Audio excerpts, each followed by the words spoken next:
Wife faked her own death and even buried herself just to teach her husband a deadly lesson. And then the unbelievable happened. The movie opens with a young man named Kay. After having an affair with a lady, he immediately asked her to leave his house. Even when the young woman begged him to be in a relationship with her, saying she loved him, he bluntly turned her down and insisted she leave. Minutes later, Kay joined his mother and younger brother Femi at the dining table for breakfast. He refused to eat, saying he was late for work. His mother praised his efforts and competency in managing his late father's company so well. But when she reminded him of what his father's will stated and what he needed to do to gain access to his shares, he became angry, abruptly ended the conversation, and left.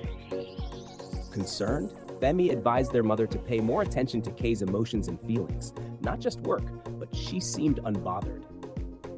In another scene, a young, beautiful woman named Val was excitedly discussing her big multi-million naira contract deal with her PA and close friend, Oma. She hoped the deal would work out. They spoke with high expectations, and Val assured her that she would receive her benefits once everything clicked. Oma left feeling thankful and positive. Just then, Val received a phone call from her fiancé, Jamal. They professed their love for each other, but when Jamal mentioned marriage, she stylishly brushed it off, insisting they would talk better when she returned. She then ended the call. Meanwhile, Kay, in his office, was lost in thought, looking visibly worried. His secretary walked in and insisted he go through a very important file. Kay, already upset, warned her never to enter his office uninvited again and chased her out immediately.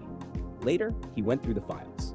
The next day, Val presented her contract proposal to a young man named Yule, and he was visibly impressed. He praised her work and told her she was the best. Shortly after, Yule received a phone call and excused himself briefly. At that moment, Jamal, Val's fiancé, walked in, surprising her. She welcomed him warmly. Soon after, Yule returned, and they exchanged pleasantries and compliments before Yule finally left to catch his flight. Some days later, Kay was driving while pressing his phone and almost hit Val as she was stepping out. Shocked, he came down to apologize, but surprisingly, he started calling her Selva, saying she was dead. Val, confused, warned him to stop drinking and driving, then walked away to her car, leaving him confused and wondering. Moments later, while driving, Val noticed a car trailing her. She realized it was the same young man, leaving her worried and terrified as she hurriedly drove to safety. Later that day, Val shared her experience with Oma at the office and explained how scared she felt. Oma assured her that nothing would happen and encouraged her to calm down. On the other hand, Kay, still in shock, told his mother and brother that he had seen his late wife, Selva, alive. They were surprised and feared he was hallucinating or experiencing PTSD because they had buried her body themselves and confirmed it was truly her. But Kay, overwhelmed, insisted he would do anything to see her again, then walked away, leaving them completely shocked and confused. That night, Val and Jamal were hanging out at a bar, having a nice time. Val had already shared her ordeal with him, and Jamal assured her he would protect her at all costs. She felt relieved and thankful as they continued enjoying their evening. The following day, Oma was seen with a young man, angrily expressing her envy and hatred toward her boss, Val. She hated that after working all her life for the company, Val came in just a few months ago and was already made the head of department. This left her bitter and jealous. She then gave the young man all the necessary information about Val so he could execute her, believing everything would finally become hers. The young man agreed, and afterwards, they both had a great time together. One fateful day, Val was ambushed by Kay on her way out. Shocked, she threatened him and demanded he let her go. But Kay, still desperate, showed her pictures of Selva, his late wife, who looked exactly like Val. Val was shocked. Kay explained how Selva died from a gunshot, and how, after 3 years, he was now seeing Val, who looked just like her. Terrified, Val insisted on leaving immediately. Just then, Oma arrived and confronted him, but after seeing the pictures, she became speechless. While Val was absent, Oma secretly gave Kay her card, telling him to contact her later so they could talk, before driving off.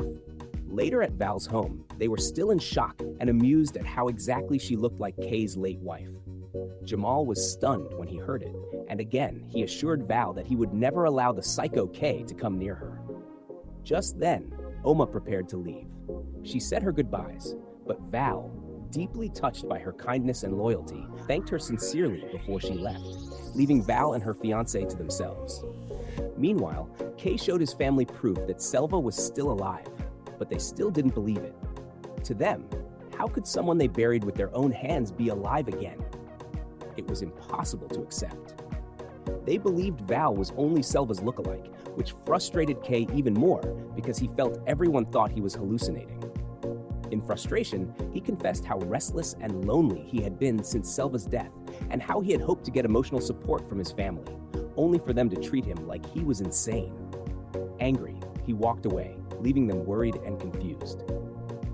That night, Kay met with Oma at a bar, trying to convince her that Val was really Selva, his supposedly late wife. Although the resemblance was striking, there was evidence showing Val's real identity. She was from the same state and even had a younger sister. Oma tried explaining the difference between Val and Selva, but Kay, uninterested, begged Oma to give him the chance to meet Val in person. With no other option, Oma agreed. Meanwhile, in Val's room, she was preparing to sleep when she began noticing creepy and frightening movements. Things were falling on their own, and lights were changing colors by themselves. Terrified, she grabbed a weapon and searched every corner, but found no one. She finally returned to her room, still shaken. Just then, Val received a call from Oma, telling her that the information about Selva was real. When Val asked how she spoke with Kay behind her back, Oma lied that her card accidentally fell and Kay used it to contact her. She then begged Val to give Kay a chance to talk to her. Val was confused, believing the threats were coming from him. The following night, Jamal and Val met with Kay at a bar. Jamal immediately asked if Kay had been the one threatening Val, but Kay denied it, saying he would never do such a thing. He then began sharing his story, how he met Selva, how they fell in love, got married, but constantly fought because she was a stripper. Hearing his story, Jamal and Val encouraged him to find peace and even suggested he see a therapist. They asked him to stop trailing Val because she was not Selva. Kay agreed not to disturb her again, leaving them relieved. The next day, Kay and his mother met with a therapist who advised him to move on and let go of his emotional pain so he could heal. Kay finally accepted that Val and Selva were not the same person, especially since Val did her master's degree in the States and had a younger sister. It became clear to him that Val was a completely different person. His mother was relieved. Later at Val's office, after sharing her experience with Kay, she excitedly updated Oma about her progress with the multi-million contract, believing it would be a huge success. Oma pretended to be happy for her and wished she could be like her, but Val humbly encouraged her, saying she could do even more if she stayed consistent in her work. Touched, Oma thanked her. Just then, Val's secretary brought a delivery. When Val opened it, she was shocked. It was a threat note written in blood. Terrified, she immediately called a police officer for help, leaving Oma shocked and pretending to be worried. But instead of helping her boss stay safe, Oma advised Val to drop everything and run away, insisting her life was more important than the contract. Still shaken, Val agreed with her. Meanwhile, Kay, alone in his office, received a warning text message from Jamal, telling him to stay away from his fiancée or he would get him locked up. Kay didn't respond. The following day, Kay was seen in his car holding Selva's picture. Meanwhile, his brother Femi was searching for him to give him a file, but Kay wasn't in his room. Instead, Femi found strange drugs in Kay's drawer. Curious, he began researching them and then discovered an unbelievable secret in Kay's journal. Kay had always wanted Selva dead. Just then, their mother entered, worried that Kay hadn't been answering her calls or eating at home. She believed he was still grieving. Femi, who had already hidden the journal, encouraged her to be patient, saying Kay needed time. She left, and he continued his investigation. Meanwhile, Kay was already driving away and surprisingly had Jamal's phone with him, listening to the voice note Val had sent about their upcoming date. Val, innocently dressed for her date, called Jamal to tell him she was on her way to his house. Suddenly, there was a knock on the door. To her shock, it was Kay. He forced himself inside. Terrified, Val begged him to leave, reminding him that he had promised never to trail her again. but Kay refused, saying he couldn't stop. He demanded that she follow him to Selva's grave so they could exhume the body. Only then would he believe she wasn't the person he thought she was. At that point, Val knew something was seriously wrong. Kay was no longer behaving like a normal person. He looked sick, obsessed, and completely disconnected from reality. Before she could escape, Kay attacked her in rage. Luckily, Val managed to break free and ran to her room. But Kay had come prepared. He even brought a gun. Standing at her door, he begged her to come out, promising he wouldn't hurt her. Summoning courage, Val stepped out, and Kay immediately dragged her away. Meanwhile, Oma, still plotting to get rid of Val, called the guy she paid to do the job. But to her shock, he told her he had never carried out any of her wicked instructions. He said the death threats and scary messages Val had been receiving weren't from him. Maybe it was her stalker. Or maybe Val herself was playing mind games. Oma was confused and terrified. If he wasn't the one doing it, then who was? Suddenly paranoid that her secrets were no longer safe, she rushed out. Back in Val's home, she was now tied to a chair. With boldness, she warned Kay that Jamal would soon come with the police to arrest him. But Kay remained unmoved. He calmly told her he had handled anything that could stand in his way. He insisted she must cooperate so they could run away together. Just then, there was a knock. Surprisingly, it was Oma. Kay quietly opened the door and ambushed her the moment she stepped inside, leaving both women terrified. Oma, trying to be fearless, called Kay obsessed and mentally unstable, but she didn't know Kay had receipts. Right there, he exposed her secrets to Val, every plan she had made to eliminate Val and steal her position and contract benefits. Val was heartbroken. Kay even played the audio recordings of Oma's evil conversations. He also revealed that Oma had planned to frame him for everything, but she failed. Then came another shock. Kay confessed that he was the one who sent the death threats. He had met with the same guy Oma hired and bribed him to reveal all her plans. Overwhelmed, Val expressed her deep disappointment in Oma. Oma, guilty and ashamed, apologized sincerely. Then, Kay dropped the biggest bomb. He told Val he had already killed Jamal, so she shouldn't expect anyone to save her. Val went numb, and before she could process anything, Kay grabbed Oma and strangled her to death right in front of her. Val collapsed emotionally, completely weakened by everything happening around her. Meanwhile, at Kay's home, Femi discovered shocking information. Kay had killed Selva himself. He shared it, devastated and disappointed. Later that night, Kay dragged Val to his apartment.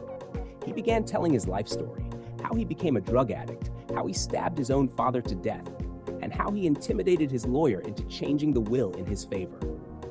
His mother, unfortunately, always defended him, even when she knew he needed rehabilitation. Val, pretending to be calm, asked if she could get a drink because she was thirsty. Kay allowed her. While she was gone, he drifted into memories. Memories of constantly fighting with Selva because of her dressing and her job as a stripper. He believed men were always after her. One day, Selva fought back and divorced him on the spot. In anger, he almost strangled her, but didn't. Val returned with 2 glasses of drink, and he accepted his. He continued rambling in his delusional state, saying Selva's death haunted him. And when he saw Val, he couldn't rest. He insisted they must run away together. Val politely refused, asking him again to let her go. But Kay, lost in obsession, would not listen. Then Val, suddenly confident, told him she had a surprise for him. Was Val actually Selva, or someone else entirely? Kay leaned forward, confused. Val reached into her bag and brought out a sexy, elegant red dress. She put it on slowly. Kay stared, speechless. Val smirked. She told him the man he sent to kill her had saved her instead because he couldn't go through with it. They faked her death with the help of a doctor who injected her with a substance that mimicked death with an 80% chance of survival. When Kay saw her body, he believed she was dead and buried her. She later woke up, and Yule, the assassin, helped her escape. She traveled to the US, changed her identity, and built a new life. Kay felt completely defeated. Moments later, Kay became fully paralyzed. The substance Val added to his drink was taking effect. As he began to die, Val panicked and called Yule, afraid she had committed murder. Later, Val met Yule at the bar, crying and trembling. She confessed she had killed Kay. Yule wasn't shaken. He assured her she did the right thing and promised she would not be implicated. Val thanked him sincerely, but then sadness overwhelmed her. She missed Jamal dearly. She wished he were alive to celebrate the end of her nightmare. To her shock, Jamal walked in. He was alive. Val burst into tears and ran into his arms. Jamal explained that Kay didn't kill him. Either the gun misfired or he pretended to die. But as soon as he regained consciousness, he called Yul. Val was overjoyed, hugging him tightly. But something disturbing happened. Still holding her, Jamal whispered, "Selva." Val froze. Her eyes widened. Was Jamal confused? Did he know something? Did he remember something she thought was gone forever? What happens next? Tell us in the comments section. Thanks for watching, guys. Please don't forget to subscribe for more latest interesting Nigerian movies from us. See you next time.